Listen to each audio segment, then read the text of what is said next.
Les experts, nouvelle saison, demain à 20h45 sur TF1.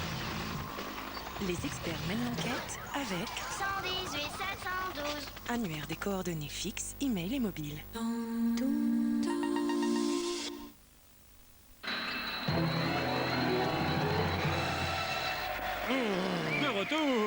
De retour pour la soirée de l'étrange, la suite, toujours avec nos invités, presque tous nos invités. Voilà. Il y a à On en a gauche, perdu un. regardez, il y a Marie Galante et Victoria Abril. Victoria Abril qui a eu un très gros succès la semaine dernière. Et elle prend le micro, ça va être D'ailleurs, énorme succès. énorme succès. Et je voudrais remercier les 10 millions de spectateurs. D'abord C'est parce que vous avez beaucoup. fait de moi, vraiment, hein, je suis la personne la plus heureuse de l'hémisphère nord. Et il y a toute une équipe, l'équipe des Clem. Évidemment, TF1, il est ravi. Mais l'équipe des Clem est en train de préparer Deux nouveaux une petite épisodes. suite. Voilà, Voilà. petite suite, deux nouveaux épisodes, très bien.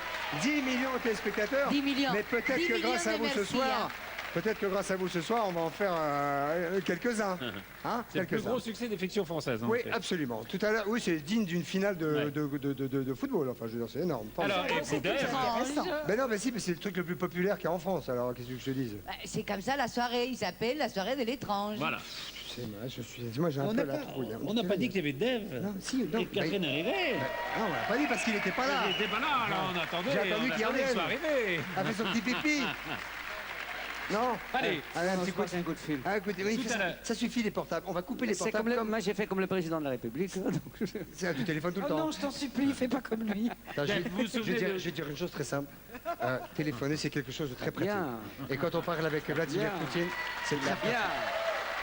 Il m'a Tout à l'heure, demandé d'en Vous vous souvenez parler. de Joe McMonigal, Dave? Pardon. Vous vous souvenez de Joe McMonigal? Oh, ouais, qui pendant 20 ans, Je suis âgé, mais quand même. Voilà. Pendant 20 ans, donc, il a été médium et espion pour tous les services de renseignement américains. Et sur 200 missions, il en aurait réussi 150. C'est quand même Ouais. absolument Et énorme. une 151, Patrice. Ouais, absolument. Une de plus, parce qu'avec celle que vous allez voir, ça fait 151. Voilà, C'est il a assez extraordinaire. Il a accepté de tester son incroyable talent dans une expérience qui a été filmée par Marie-Monique Robin, qui est une journaliste. Vous avez du mal avec les noms ce soir, non? Marie-Monique Robin. C'est bien. Non. C'est Elle a elle qui a eu eu le prix Albert Albert. Londres, justement, surveillée par des scientifiques pour un documentaire consacré au sixième sens. Bien. Alors on va vous planter le décor rapidos. C'est une expérience de vision à distance. Et là, en l'occurrence, à longue distance. À longue distance, puisqu'un témoin est envoyé quelque part dans Paris, et Joe McMonigal, lui, est chez lui en Virginie, aux États-Unis, et il doit tenter de voir où se trouve, De voir. ou de deviner. De voir, oui, de voir. Où se trouve ce témoin. Ce témoin ne sait même pas lui-même où il va. Il n'y a que le chauffeur de taxi qui va être au courant. Écoutez et regardez bien ce qui se passe parce que c'est en temps réel. C'est-à-dire que les deux images que vous allez voir ont été tournées exactement en même instant. On est vraiment dans l'étrange. C'est un truc de dingue. Je vous le dis, moi.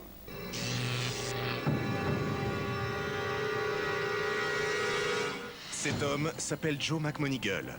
Je suis médium et un ancien agent de la CIA. Pendant 20 ans, il a travaillé pour les services de renseignements américains. Il serait capable de visiter mentalement un lieu. Il a accepté une expérience, mettre au défi son étrange faculté. Depuis son domicile aux États-Unis, il va tenter de visualiser l'endroit précis dans Paris où se trouve Mario Varvoglis. Pour éviter tout trucage, un protocole rigoureux a été mis en place. Le lieu de l'expérience est tiré au sort. 25 enveloppes numérotées contenant chacune une destination à Paris ont été préparées. Le hasard désigne le pont Alexandre III. Le témoin, Mario, ignore la destination. L'expérience en simultané peut commencer. Mario est en chemin vers le lieu de l'expérience. Aux États-Unis, chez lui, Joe se concentre. Je fais le vide dans ma tête. J'essaie de visualiser quelque chose. Où se trouve Mario en ce moment même.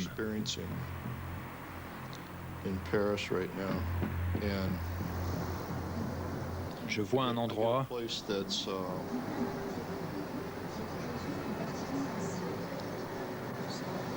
Je le vois en train de se pencher et de regarder en bas sur la gauche. Joe semblerait percevoir les gestes de notre témoin. Il se met au dessin, ses flashs se précisent. Il y a une sorte d'arche. Et ça, ce sont les murs. Un passage qui est en dessous. Il y a de l'eau à côté. J'ai toujours cette impression d'arche. Et en dessous, c'est très sombre. C'est profond. Presque un tunnel. C'est peut-être un pont.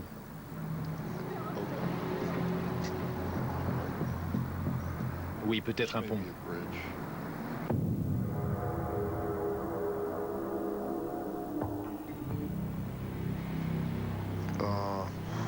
C'est très bizarre. Je vois une main. Ça fait probablement partie d'une statue. C'est un endroit très spécial. Il y a une statue qui se dresse derrière lui, comme un monument. Il marche à côté. Il est en train de regarder ce monument.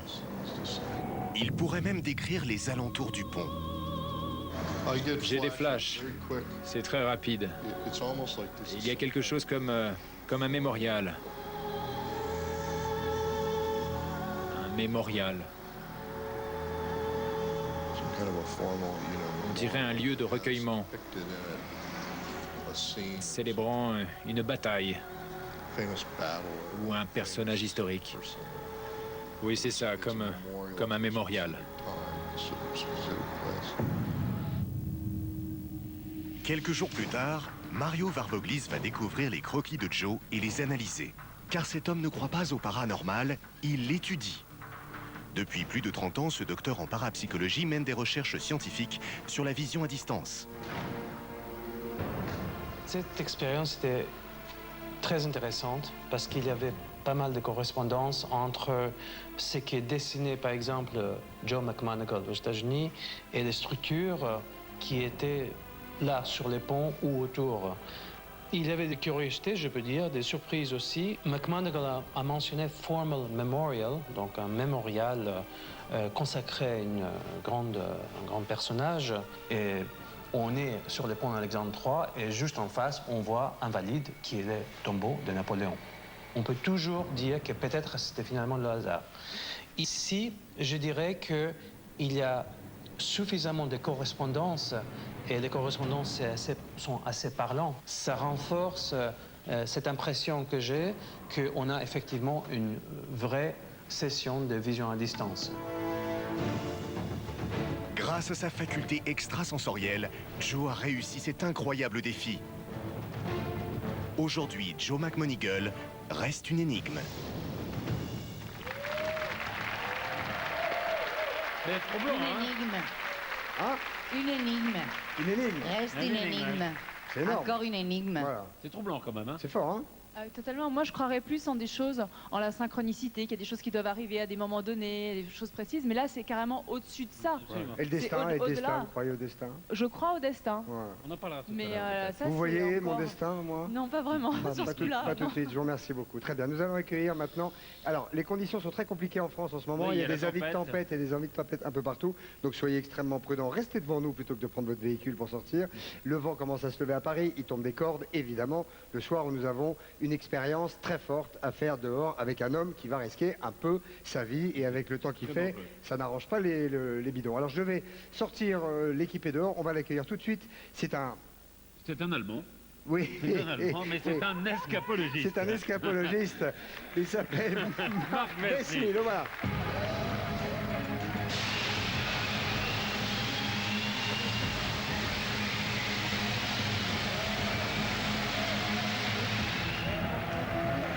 Okay, come on.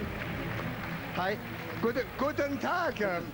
Hello, bonsoir, Alors, bonsoir. En principe, c'est vrai qu'il aurait dû Alors, s'équiper dehors. Il est accompagné de Sophie, son assistante, qui va bien m'aider car elle parle français et allemand. Je ne parle pas allemand et il ne parle pas anglais. On va l'équiper immédiatement d'une camisole de force. Voilà, on Je va vais le l'attacher. faire. Ah, il va d'abord enlever sa veste. Il va se Ah, dépêcher. c'est peut-être mieux, oui.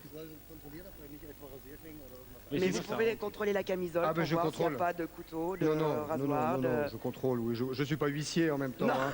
Je ne suis pas maître Leroy Beaulieu, mais Alors, tout va bien, néanmoins... alors. en principe, on aurait dû faire tout ça dehors, C'est mais ce que comme j'ai il dit. pleut, Mais comme il on la pleut, met parce que on va le faire sinon- ici. Voilà. Voilà. Sinon, Et ça d'ailleurs- serait impossible à attacher. Et d'ailleurs, je vais demander gentiment à Sophie de m'apporter... Ah oui.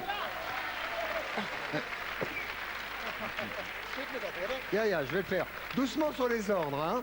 C'est pas... J'ai pas de problème avec les Allemands, mais doucement sur les ordres. Ouais. Non, I'm joking. I'm joking. Je plaisante. Bien. Voilà. Non, on est en train de rire, mais ça va être extrêmement risqué. C'est la première fois. Alors regardez, Sophie, c'est comme ça, je mets ça là, comme ça. Et ensuite, Continue. Et si Ici, on passe dedans. je passe dedans. Attention maintenant, s'il vous plaît. Ah, pardon. Ouais. Ah oui, ça passe pas là. Et donc là, je lui explose les boulettes. Lui, je faites tire attention fort. parce qu'il n'a pas la peau élastique, lui. Hein. Ok, sorry. Ça va? Yeah. Ok, allez, on rigole moins là. On continue. Les bras. Now, ladies and gentlemen, je suis en train d'attacher cet homme dans cette camisole. Doucement. Il est nerveux. Very nervous. Et là, normalement, il bouge plus. Non, on peut lui faire ce qu'on veut maintenant. Welcome. Ok, bien, je vais sortir avec cet homme. Je vais bien m'équiper parce que je pense que c'est un petit peu le... Pas bon. Oui, non, c'est pas pour vous. Non, alors, non Dave, calmez-vous. Vous allez sortir peut-être... Non mais il fait un temps pourri, t'es gentil. Oui, oh, bah, je sais. Ah oui. Merci. Il fait froid. Qu'est-ce qui vient avec vous? Est-ce que quelqu'un vient avec vous? Venez, comment on est? Sophie aussi, s'il vous plaît. Attention, je vous tiens parce que... Voilà. Oh, pardon. Et pendant que...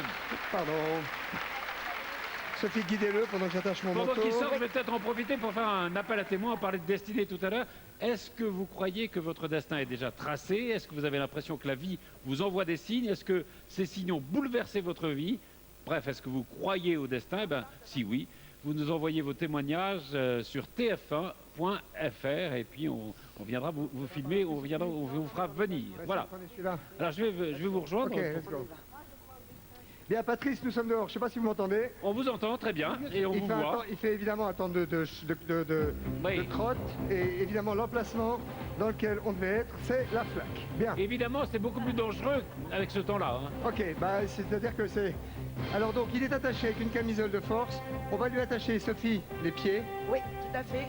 Et cet homme va être accroché par les pieds, suspendu à cette corde que je vais allumer avec le feu et qui va être monté à plus de 30 mètres même, messieurs, à plus de 30 mètres de haut. Personnellement, ça me fait un peu la trouille. Je n'aime pas ce genre d'expérience un peu terrible. Et évidemment, il y a une flaquette de 20 cm pour aller... Ah, c'est pas possible. Merci, Sophie. Merci beaucoup, Sophie, qui a des talons. C'est plus pratique. Ah, j'ai toujours rêvé de faire la flamme olympique. Je vous remercie. Attention. Voilà. Qu'est-ce qu'il y a? Attention. Hop, rien. Applaudissements. Ok, j'attends le signal. Fire. Et là, à partir de maintenant... Remettez... Encore. À partir de maintenant, il reste 3 minutes, non? 3 minutes à partir de maintenant. Ok, c'est parti. Attention. Il est parti. Et la corde flambe, il a 3 minutes. Donnez-moi ça. Voilà, je vous le donne. Je ne sais pas, je ne vois pas l'écran, ce serait mieux si t'es allumé là. Il faut reculer, faire attention au-dessus. Ok. Il faut circuler. Oui, circuler surtout. Il tombe des cordes. Il est en haut, il est accroché par les pieds. Il est en train de se défaire de cette camisole. Le compteur est à combien? Je n'ai plus d'écran dehors. Il lui reste 2 minutes 15. Si jamais, dans 2 minutes 15, il ne s'est pas défait, il ne pourra pas rattraper la manette de sécurité avec sa main gauche. Et malheureusement, sous vos yeux même, messieurs, il tombe. Cet homme est complètement cinglé, allemand, pendu par les pieds, dans une camisole dont il est en train de se défaire, ça y est. que j'ai attaché moi-même, Patrice. Oui, ça on l'a vu, oui. Ah ben oui, je sais que vous avez vu. Ça y est, il arrive quand même à se défaire de la camisole, là. Oui. Et il reste combien de temps? Attention, la camisole va tomber. Attention. Elle est là. Maintenant, que fait-il? Il faut qu'il enlève les chaînes de pied. Mais vite, nom de Dieu. Comment on dit nom de Dieu en allemand? Oh my God. Oh my God. Et qu'est-ce qu'il fait? Alors là, il il défait va les pieds. Les pieds. Avant de pouvoir Attends, monter. il fait signe. Ouais, les conditions sont pas bonnes, Patrice, ça se passe pas bien. Non, mais ça se passe pas bien du tout, hein. Qu'est-ce qui se passe? Pourquoi il Il essaie descend? de se défaire les pieds, mais... Pour être moins haut. Il n'y arrive pas parce que si jamais il tombe, il préfère tomber de 30 mètres, de 15 mètres que de 30 mètres. Il n'arrive pas à se défaire les pieds, hein. Si, non. Si. Non, Il reste moins d'une minute, moi je me taille, je ne peux pas voir ça. Éloignez les enfants, si jamais cet homme tombe, il s'écrase comme une crêpe allemande. Non, il dit stop, arrêtez, qu'est-ce qu'il dit? Je ne comprends pas les gestes. Là, il a du mal, il a beaucoup de mal parce qu'avec la pluie, il glisse beaucoup, mais il est toujours pas sécurisé avec sa Ça y main. est. Attention. Attention, prenez pas ça sur la tronche. Ça y est, il s'est défait les Ça pieds. tombe, j'ai laissé tomber à 1 mètre de moi, crois-moi. Il faut qu'il se sécurise maintenant. Non, il faut qu'il se sécurise, qu'il attrape la lanière. Mesdames, messieurs, je crois que nous y sommes. Oh, la vache, elle vient de péter. Sophie. Oh, c'est bon. Applaudissements pour cet homme. Applaudissements. Bravo, viens avec moi. Ok, on y va. Hop. Attention. Les demi-formes. Allez, come on, on y va. On va applaudir son plateau, cet homme-là. Oh, allez, doucement. Ok, attention Patrice, je vous l'envoie. Go. C'est assez impressionnant quand même, hein.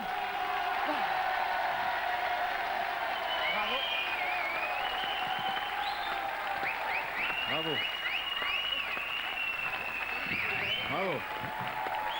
Alors là, on était. Bravo. Hey. C'était extrêmement dur avec les conditions atmosphériques, hein. Conditions très compliquées. Bravo Sophie, merci. On peut lui demander Moi, peut-être un mot, je pense qu'on pourrait appeler ça l'expérience de la corde qui pète. Oui. Parce que la corde a lâché, il était à quelques mètres du sol. Moi, je dis bravo. J'ai malheureusement laissé le micro là-bas, dans une flaque, je ne sais pas. Comment on dit bravo en allemand? Bravo. Est-ce qu'il a eu très peur dans Est-ce que vous avez peur? Ja. Oui. Ouais. À cause de quoi? À cause de la pluie. Non, mais il va le dire. Von wem? Oder von was hast du Angst gehabt? Vor dem Wasser. À cause de l'eau. À cause de l'eau. Pourquoi? Qu'est-ce que change l'eau et le vent? Weil die Seile waren alle so nass. Ich bin kaum hochgekommen. Parce que l'eau a mouillé donc cette corde de sécurité. Elle aussi. Et en montant, il n'arrivait pas à s'accrocher, donc à chaque fois il glisse. Très bien, vous êtes donc son assistante. Voilà. Voilà, voulez-vous rester quelques instants après? Nous avons à discuter. Merci. D'accord. Dankeschön. Bravo. Marc Merci. Vesti. Auf Wiedersehen. Auf Wiedersehen. Ok, bye. Ciao. Salut. Allez, ça, c'est une soirée où il y a de l'étrange. Oui, il y a de l'étrange. Oui. Parce que les conditions, ça peut pas être pire. Ah, ça, c'est terrible. Donc, avis de tempête sur toute la France, faites attention. 1027 jours, 1 heure, 28 minutes. C'est peut-être, selon le calendrier Maya et selon certains scientifiques, de certains côtés de la science, qui disent que ce sera la fin de notre monde.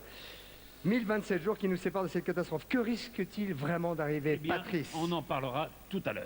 Très bien. Alors, on prend notre tour du monde, puisqu'on va toujours voir un petit peu partout dans le monde ce qu'il y a d'étrange. Qu'est-ce qu'il y a d'étrange dans le On a monde? vu quelques trucs amusants tout à l'heure. On va en voir d'autres. On a vu quelques boulettes. Et maintenant, nous allons en voir d'autres avec une série d'apparitions très, très mystérieuses. C'est parti.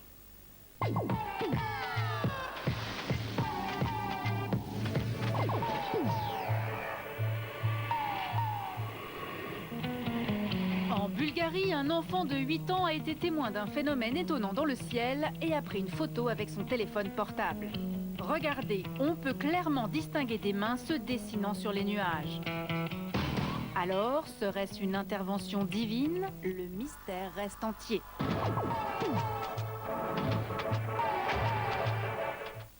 Si je vous dis Tromsø, ça vous dit quelque chose? Non, évidemment, c'est normal, c'est une ville perdue au fin fond de la Norvège, et pourtant, il s'y passe des choses plutôt bizarres. Des centaines de témoins ont aperçu une gigantesque spirale lumineuse dans le ciel. Et certains ont bien cru que les extraterrestres débarquaient. D'autres se sont demandé si la fin du monde prévue en 2012 n'avait pas commencé. On vous rassure, rien de tout cela, mais cette spirale reste inexpliquée.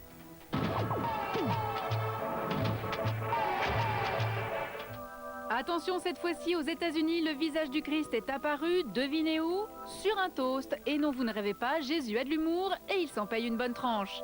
Mais le visage du Christ n'apparaît pas que dans les tranches de pain de mie. Pour ce couple, une chose est sûre, ce gâteau apéritif est un signe de Dieu, il ressemble à Jésus. Depuis cette révélation, pas question de croquer le corps du Christ au fromage, mais plutôt de lui donner un surnom. Et comme en anglais fromage se dit cheese, le surnom est tout trouvé. Jesus. Jesus.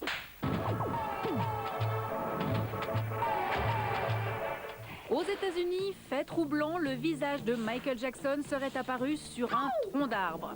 Tous les habitants du quartier le reconnaissent formellement, pour eux cela ne fait pas de doute, Michael est là. J'en suis sûre, c'est Michael. Mais oui, c'est Michael sur l'arbre. Mais où ça? Ah si, regardez bien, il est juste là. Allez, un petit arrêt sur image. Ah bah oui, ça c'est drôle, nous on l'avait pas reconnu.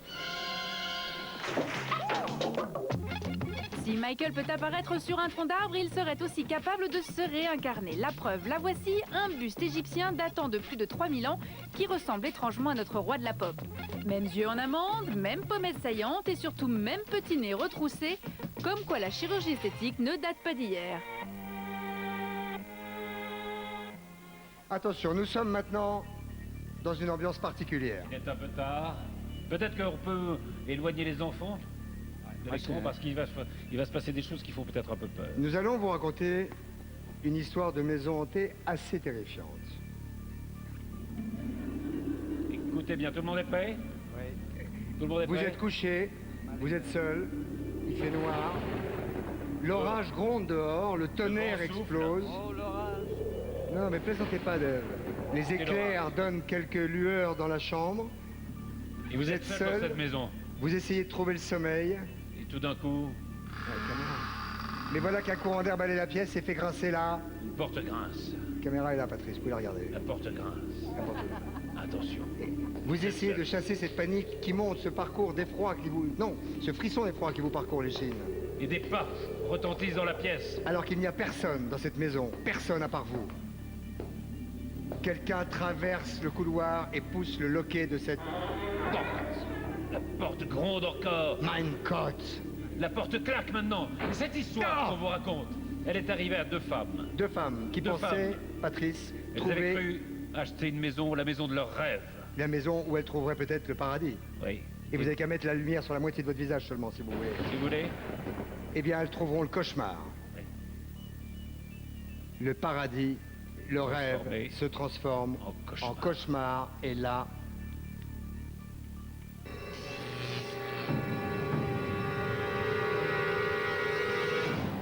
Nous sommes dans le sud de la France. Il y a 5 ans, deux sœurs, Marie et Michel, emménageaient dans la maison de leurs rêves, loin d'imaginer ce que cachaient ces murs. J'ai entendu clairement marcher dans le faux plafond. Bruit de pas, portes qui claquent, ombres furtives, d'inquiétants phénomènes viennent troubler la tranquillité des nouveaux locataires, comme si on cherchait à les chasser. Je me demandais si je ne commençais pas à perdre la tête. Cette histoire est celle qu'ont vécue deux sœurs avec leur famille. Dans le sud de la France, Marie et Michel, deux sœurs, décident d'emménager avec leur famille dans la même maison. L'une au rez-de-chaussée, l'autre à l'étage. C'était un endroit qui était assez paradisiaque. Et la maison était une nouvelle vie, en fait, un nouveau départ. C'est certain que d'aménager dans cette maison, c'était une grande chance, quoi. Mais très vite, quelque chose ne tourne pas rond dans la maison. Marie ressent une certaine angoisse. La première sensation étrange dans la maison, en fait, ça a été de sentir une présence, de se sentir observé. J'avais l'impression qu'il y avait quelqu'un derrière moi qui me suivait. Ces présences étaient quand même hostiles. Laetitia, la fille de Marie, ressent elle aussi cette présence et n'est pas rassurée. J'avais une appréhension, comme un malaise. Je me disais, si je m'endors, qu'est-ce qui peut se passer? Il y a des présences dans la maison. Bon. Et très vite, d'étranges manifestations viennent troubler les nuits de Marie. La porte de ma chambre s'ouvrait tout le temps. Je la poussais bien et la porte finissait par se rouvrir toute seule, d'un coup. Marie veut comprendre et cherche alors une réponse rationnelle. J'ai cherché une explication mécanique parce que je ne voulais pas rentrer dans ce jeu-là, en fait. Il y a une montée d'adrénaline parce qu'on commence à avoir peur. On se demande qu'est-ce qui va se passer de nouveau. Marie ne va pas attendre longtemps avant de vivre une autre expérience plus troublante encore. Il y a un autre soir, j'ai entendu clairement marcher dans le faux plafond. Comment ça se fait? Personne ne peut accéder au comble. Et j'ai dit, là, ça devient vraiment très étrange. Les manifestations s'amplifient. C'est maintenant au tour de Laetitia d'être confrontée à une présence des plus inquiétantes. C'était une nuit. Je sors de ma chambre et d'un seul coup, j'ai eu comme un frisson, mais un frisson qui venait de l'intérieur, un peu que, je sais pas, une sueur froide. J'ai tourné la tête vers la droite et j'ai vu passer une ombre noire qui flottait. Ça a duré 3-4 secondes, hein. J'ai eu peur. Et quand on voit quelque chose vraiment comme ça d'impressionnant, on n'a même pas le réflexe de crier. On est tétanisé. Donc, j'ai pas fermé l'œil de la nuit après ça. Les phénomènes persistent et l'ambiance est de plus en plus lourde. L'atmosphère était épouvantable. Les trois femmes avaient toujours vécu ces phénomènes chacune de leur côté, mais un soir, elles vont être témoins de la même manifestation. J'ai entendu quelqu'un qui traînait des meubles très très lourds. Tiens, c'est bizarre, Michel déplace des meubles à cette heure-là, ça me semble étrange. Mais un soir, au rez-de-chaussée, Michel entend elle aussi ces bruits. Pour moi, c'était évident que c'était en haut. Elle poussait des meubles lourds et ça a duré un bon moment. Mais des meubles lourds, hein, pas une petite table qu'on porte, des trucs qu'on pousse, qu'on traîne. Les bruits cessent enfin et la maison se rendort.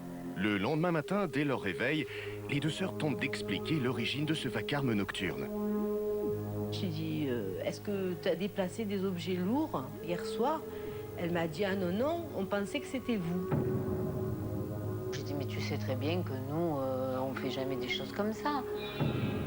On n'avait ni déplacé des meubles en haut ni en bas. Là, c'est vraiment quelque chose qu'on a entendu et on n'est pas seul. C'est là, on est arrivé à la conclusion, là, on a eu la certitude qu'il y avait quelque chose dans la maison. Hein. Épuisées nerveusement par toutes ces manifestations, les trois femmes prennent une décision. Nous avons fini par quitter ces lieux parce que je commençais à me sentir en fait en danger dans la maison. On est parti un peu dans la catastrophe. Hein. On est parti vite. Et en quittant définitivement cette maison, les trois femmes ont enfin retrouvé une vie normale. On a retrouvé après une tranquillité d'esprit quand même. On était mieux, on dormait. Moi, j'ai retrouvé le sommeil. Voilà, j'avais plus cette oppression, cette appréhension comme j'avais dans la maison. Quelqu'un essayait-il de les chasser? Mais qui alors? Plus tard, elles ont appris que le corps de l'ancienne propriétaire aurait été retrouvé dans la maison longtemps après son décès. Bien, retour sur cette étrange soirée. On est bien dans la soirée de C'est l'étrange. pas la soirée de l'étrange, je trouve que c'est une étrange soirée. Il s'est passé beaucoup de choses jusqu'à présent. Vous venez de voir, vous avez vécu des choses, vous avez vu des magnétos, vous venez de voir ça. Moi, je sais plus quoi dire, je sais plus quoi croire. Il y a des trucs, je veux même pas y croire, quoi. Ça, je Victoria, préfère pas. dans le micro, chérie, dans le micro. Pareil, je te la fais courte. Merci. Je sais, j'ai l'habitude. Non, je plaisante. Catherine, vous avez vécu un truc comme ça. Ah oui, non, moi je suis familière de ce genre de choses. Nous sommes, mon mari et moi. Racontez rapidement. Je vais faire court. Voilà. On était en Bretagne, mon bébé Clémentine avait 5 mois et demi. Et toutes les nuits, le mobile qui était sur son lit, bien qu'il l'ait déroulé complètement pour l'endormir, 3h10 du matin, il se mettait à fonctionner.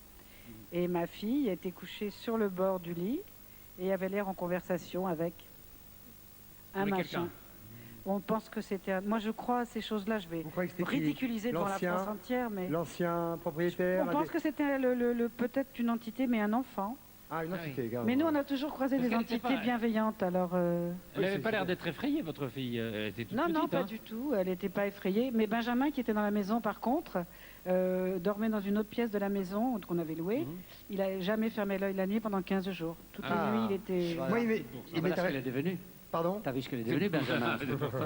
Mais il m'est arrivé un drôle de truc ce matin. C'est la 4e fois de ma vie que ça m'arrive. J'ai changé de montre ce matin. La montre que j'ai là au poignet, je ne l'ai pas portée pendant 3 semaines, un mois. Je l'ai mise ce matin pour ce soir, comme ça. Elle ne marchait pas? Non, elle était à l'heure exacte, alors qu'elle n'a pas fonctionné depuis un mois. C'est une montre qui bouge au jour. Elle était à l'heure exacte de la montre que j'ai enlevée, pas au même jour, mais à l'heure exacte de l'heure où je l'ai prise. Je vous jure que c'est la 4e fois de ma vie, c'est un drôle de truc. On s'en fout complètement. Néanmoins. c'est formidable. Non, mais c'est vraiment étonnant, je vous jure. Vous êtes bien dans la soirée d'étranger. Il s'est passé beaucoup de choses jusqu'à présent. On va parler dans quelques instants peut-être de la fin du monde. Bah non, pas peut-être, on va sûrement en parler même. Le 21 décembre 2012. Faites très attention parce qu'il va peut-être se passer quelque chose. Il reste 1027 jours, 1 heure et 16 minutes. Avant le 21 décembre. Avant le 21 après, décembre. tout recommence. Après, tout recommence, mais d'ici là, on a intérêt à s'éclater quand même. Vous êtes à l'affiche, Catherine, vous serez bientôt à l'affiche du film qui s'appelle La Rafle avec Jean Reno et Gad Elmaleh. Oui, surtout, pas moi, je suis dans ce film magnifique. Le 10 mars prochain. Sur La Rafle du Veldiv. Oui. Qui était un moment de notre histoire pas des plus glorieux. Oui, qui n'est pas très connu qu'on a très peu exploité au cinéma finalement. C'est l'histoire de cette rafle et c'est l'histoire d'un monsieur qui est toujours vivant qui s'appelle Joe Weissman. C'est l'histoire de la police française qui a mis... C'est l'histoire de ce petit garçon qui s'est réussi à s'échapper. Et on voit bien comment la police française et certains Français se sont glorieusement comportés pendant cette période. Glorieusement, avec de gros guillemets, bien évidemment. Il y a 13 000 personnes qui ont été rappelées ce jour-là. Très bien. Merci Catherine, on ira voir ce film avec plaisir. Oui. Le jeu d'Etel, bravo à Jean-Michel Giraudoux du 9-1, deuxième gagnant du jeu. Dernière chance pour vous de remporter 3 000 €, mesdames, messieurs, en répondant correctement à une question extrêmement compliquée. Ah, voilà. Joe McMonigle, qu'on a vu tout à l'heure, a-t-il été médium espion pour les services secrets monégasques, 1. Numéro 2, pour les services secrets soviétiques. Ou 3, les services secrets américains. C'est très compliqué, vous envoyez 1, 2 ou 3 par SMS au 7 13 13 ou vous téléphonez au 36 80 et un petit coup de fil et 3 000 €. Si vous êtes tiré au sort.